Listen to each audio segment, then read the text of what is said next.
Hi hello friends, welcome back to media talks. நான் உங்கள் மௌனிகா. இன்றைக்கி எபிசோடில் எனக்கு வெண்ணிலா கிட்ட கேட்க வேண்டியதுக்கு நிறைய கேள்வி நாக்கப்படுங்கிற மாதிரி கேட்கணும் போல இருந்துச்சுங்க. கண்டிப்பாக எனக்கு மட்டும் இருக்காது, நிறைய பேருக்கு இருக்கும். உங்களுக்கு யாருக்கெல்லாம் என்ன மாதிரி கேள்விகள் கேட்கணும்னு தோணுச்சோ மறக்காமல் கமெண்ட்டில் ஷேர் பண்ணுங்கள். அடுத்த வீடியோ நம்ம அதை பற்றி டிஸ்கஸ் பண்ணுவோம். எனக்கு பார்த்திங்கன்னா மூச்சுக்கு 300 தடவை நீ என்னை ஏமாற்றிட்ட, எனக்கு துரோகம் பண்ணுறேன்னு சொல்கிறியம்மா, கொஞ்சம் நல்லா யோசிச்சு பாருமா, யாருக்கு துரோகம் பண்ணிட்டு போனா அப்படின்னு சொல்லிட்டு. நீ விஜய் உயிருக்கு பயந்து உங்கள் ஃபேமிலிக்கு உங்கள் ஃபேமிலியோட உயிருக்கெல்லாம் பயந்து நீ வீட்டை விட்டு வெளியே போனதுக்கு விஜய் எப்படிமா நியாயமாக இருக்க முடியும், காரணமாக இருக்க முடியும்? எனக்கு மட்டும் வெளியில் நேரில் இருந்தால் பல நாள் அரைன்னு போல் வந்துச்சுங்க. அவ்வளோ கோவம் வந்துச்சு. இதுக்கெல்லாம் எதுக்கு விஜய் சைலண்டாக நீங்கள் நிற்க வைக்க மாதிரி சொன்னீங்க? இந்த டைலாக் அங்கே விஜய் கொடுக்கல. நானாக உன்னை போக சொன்னேன், நீயா தானே போனேன் அப்படின்னு சொல்லிட்டு ஒரு வார்த்தையை வச்சு கேட்குற மாதிரி வச்சுருந்துருக்கலாம்ல அப்படிங்கிற மாதிரி எனக்கு அவ்வளோ கோவம் வந்துச்சு. என்னமோ இவங்களை ஏமாற்றிட்டாங்களா? நீ தானே கடைசியெல்லாம் விஜய் ஏமாற்றிட்டு போன, அவரை அவனை ஏமாத்தினாரு. நீ உன்னோட ஃபேமிலிக்காகவும் உனக்காகவும் நீ நாளைக்குன்னா இன்னைக்கு விட்டுட்டு போவியா? அப்புறம் உங்களுக்கு ஆக்ஷன் ஆகிறதுக்கு அவர் எப்படிங்க காரணம்? பாவம், சரி நம்ம லவ் பண்ண பொண்ணு நம்ம சித்தப்பாவால் இப்படி இருக்கேன்னு சொல்லி உனக்காக பரிதாபப்பட்டு ஒருத்தர் எல்லாமே பார்த்து பண்ணுறாருல்ல. அந்த நல்ல மனுஷனோட மனசு உனக்கு புரியலையா? சொன்னி அவர்கிட்ட இப்படிலாம் கேள்வி கேட்குற.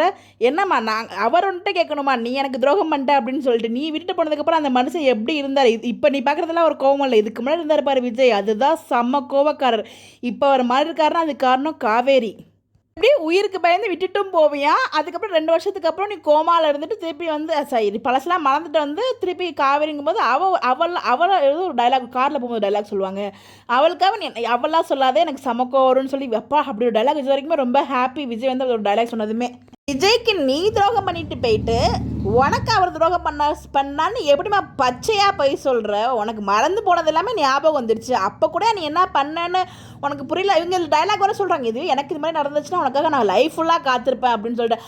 அப்படி காத்திருக்க நீ ஏமா உயிருக்கு பயந்து கிளம்பி ஓடுனேன்? அப்படி விஜய் அந்த லெவலுக்கு லவ் பண்ணினா 10 நாள் கல்யாணம் இருக்கும்போது நீ போய் விஜய்கிட்ட டேரெக்டாக சொல்ல வேண்டியதானே? விஜய் நீ அந்தளவுக்கு லவ் பண்ண, இந்த பிரச்சனை இருக்குன்னு வீட்டை விட்டு வெளியில் போகாமல் அங்கே போய் நீ சொல்லியிருக்க வேண்டியதானே? அதை விட்டுட்டு உனக்கு உயிர் தான் முக்கியம், உங்கள் ஃபேமிலி தான் முக்கியம்னு சொல்லிட்டு போயிட்டு அதுக்கப்புறம் சம் இன்சிடென்ட் நடந்ததால உங்கள் அம்மா அப்பா போயிட்டாங்க. அது ஒரு வருத்தமான விஷயம் தான், இல்லைன்னு நான் சொல்லலை.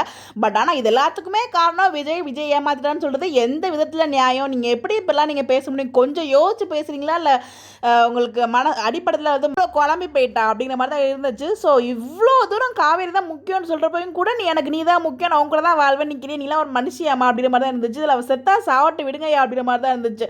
இது அவங்க மாத்திரை முழுங்கும் போது பின்னாடி போய் கூப்பிட்றது, அதுக்கப்புறம் தண்ணி கொடுக்குறது, இதெல்லாம் எதுக்கு நீங்கள் பண்ணுறீங்க? இவ்வளோ தூரம் அவங்க அடமண்ட்டாக இருக்கும்போது அவங்க போனால் போட்டு விடுங்க.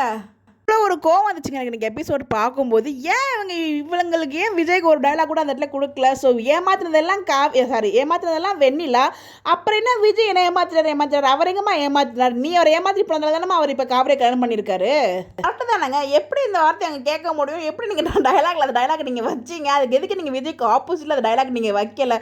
நிறைய வருத்தங்கள் இருக்குது. பட் எனிவேஸ் இந்த இடத்துல தப்பு பண்ணது விஜய் இல்லை, வெண்ணிலா தான் விஜயை விட்டுட்டு போனாங்க. ஸோ அதனால தான் அவர் வழியே இல்லாமல் ஒரு ஃபோர்ஸ்னால அவங்க மேரேஜ் பண்ணிட்டாங்க. அதுக்கப்புறம் இப்போ லவ் பண்ணி மூவ் ஆன் ஆகிட்டாருன்னு தான் சொல்லிட்டாரு.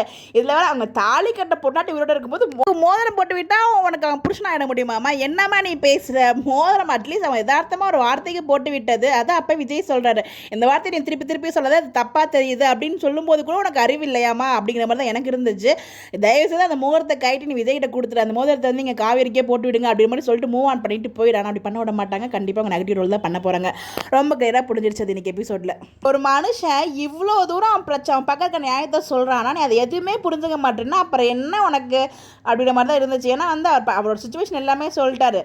தப்பு பார்த்தீங்கன்னா விஜய் மேலே சொல்லவே முடியாது. விஜய் பாவம் தான் என்னை பொறுத்த வரைக்கும். வெண்ணிலாக்கு சாஃப்ட் கேரக்டர்னு எப்படி விஜய் நீங்கள் சொன்னீங்க? இதில் ஒரு விஷயத்த சொல்லுங்கள், அவங்க சாஃப்டாக இருந்தாங்கன்னு சொல்லிட்டு. அவங்க கண் முழிச்சதுக்கப்புறம் சுயநினை வந்ததுக்கப்புறம் ஏதாச்சும் ஒரு விஷயத்தில் சாஃப்டாக இருந்தாங்களா சொல்லுங்கள் பார்ப்போம். ஒன்றில் கூட இல்லைங்க, அவங்க ஃபுல்லாக நெகட்டிவாக ஷேடில் தான் காமிக்கிற மாதிரி தான் இருக்குது. எனக்கு பார்க்கும்போது என் கணக்கு தான் அப்படி தெரியுதா என்னன்னு தெரியல. உங்களுக்கு கேள்வி ஏதாச்சும் இருந்துச்சுன்னா மறக்காமல் கமெண்ட்டில் ஷேர் பண்ணுங்க. அதை பற்றி நம்ம டிஸ்கஸ் பண்ணுவோம். இன்றைக்கி எபிசோட் பார்க்கும்போது எனக்கு வெளியில் மேலே செம்ம கோவம், அந்த கோவத்தை நான் கொட்டியிருக்கேன்னு நினைக்கிறேன். இந்த மாதிரி அப்டேட் தெரிஞ்சுக்க நம்மளோட சேனலை ஃபாலோ பண்ணிக்கோங்க. Bye bye.